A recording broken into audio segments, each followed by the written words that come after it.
Hello, I'm Karen Griffin, Program Chair of this year's Council on Hypertension meeting, and I'm here this morning with Dr. Brent Egan from the Medical University of South Carolina.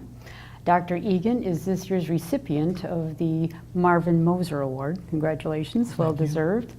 And he also gave a wonderful lecture this morning in our plenary session talking about the implementation of the new hypertension guidelines. So I was wondering if you'd care to say a few words about the healthcare burden of hypertension on the healthcare providers. Yeah, I think that's a significant issue. Translating guidelines into practice is a challenge when that includes over 100 million individuals now that have hypertension. So I think as many people know, we went from a definition of hypertension beginning at 140/90 to 130/80 for most adults. And that raised the number of hypertensives from about 72 million to 103 million. In addition to that, those with blood pressures now of 120 to 129 are also identified as being elevated, and suggestion that they have home blood pressures and lifestyle intervention and follow-up visits. So once we add those two groups together, it's about 130 million individuals. And I think, as I mentioned in the presentation, particularly when it comes to hypertension, most of those individuals have other chronic problems, chronic health conditions. So in the context of a usual office visit, which may be 15, 20 minutes at most, taking care of these individuals and doing all that's needed to control blood pressure to these more stringent targets becomes quite challenging. So that leads to my next question, which is, what are some of the strategies you use to implement these new guidelines? One of the things that we've used, and we've been working with American Medical Association, American Heart Association, for some time now on implementing something called Target BP or MAP, which is Measure Accurately, Act Rapidly, Partner with Patients. So the guideline is a very good document, but I think what we've tried to do in terms of the implementation to control blood pressure is distill that down to 3 critical steps. And so we know that the office blood pressure measurement is often artificially high. There are things that we can do in the office setting to get a more accurate reading, and those were discussed.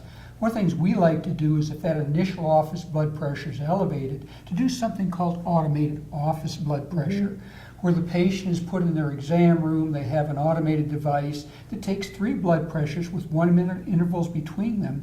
The staff need to be trained to be able to do something else with that time, so it requires a little practice redesign, come back, enter the mean of those 3 into the electronic record systems, which we then capture as the automated pressure. Now, the advantage of that is that blood pressure correlates much better with usual daytime blood pressures than does our typical office blood pressure. And so it's something that can be done in the office setting. It's something that we found that most practices can do consistently if they have a little training in how staff can reapportion, reallocate the time so that they're not losing that interval while the pressures are being done. Wonderful, wonderful. Can you say a few words about Target BP? Love to. So we've already talked a bit about trying to measure the blood pressure accurately. We also try to work with them on the intake or the first blood pressure to try to make sure that the patient has been seated properly, resting for a period of time, that we're not talking to them. Appropriate size cuff, arms supported, back supported, feet on the floor. So what we find there is that fewer automated office blood pressures are required if that first blood pressure is done well. So while the automated office blood pressure takes a time, if you in a clinic with, say, a 65% control rate, it's now only about a third of patients that need that automated office.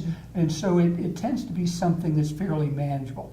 The next step is if we confirm with the automated office the blood pressure is really high, we want the clinician to take a critical look at the treatment regimen. What we find in about 85% of patients that are not controlled is they're not on 3 different blood pressure medications at half maximal doses. And so one of the first things we like to try to do is to make sure we're moving our uncontrolled hypertensives toward 3 medications at half maximal doses. We particularly like an ACE or an ARB, a calcium channel blocker, and a diuretic as part of those 3. And again, working toward half maximal doses and using single pill combinations where possible to decrease pill burden.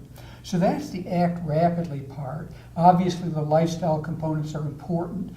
We've used what we call a Dash for Good Health Southern style, where we take the Dash eating plan and then tailor it to meet more of the palate and the the meal preparation habits of the people in that region. And so while ours has been, I think, good for a Southern diet, you may want some for Western or Midwestern or Northeastern, but I think adapting DASH so that it fits into the kinds of foods that people are more typically eating, but those have been reformulated, if you will, to be consistent with a DASH eating plan. So number one. Number two, a lot of our hypertensive patients are older. They may have some arthritis. They tend to be heavy. There's a number of things going on, and so we almost always have recommended moderate and high intensity physical activity, which is very difficult for a lot of our hypertensives. Now, if people enjoy that and they're capable of doing, I think, great, do the moderate and high intensity. But what studies have shown is we take completely sedentary people and get them to do, say, an hour a day of low intensity physical activity, just move a little bit, do something that has significant benefits on blood pressure and also reduces the risk of developing diabetes. Those are a couple of practical things that we found very useful and can engage the patient more actively in supporting the medical therapy with some lifestyle changes. Oh, great. Well, thank you very much. This is very informative, and I look forward to hearing more about your work in the future. Well, terrific. This has all been fun. Thank you.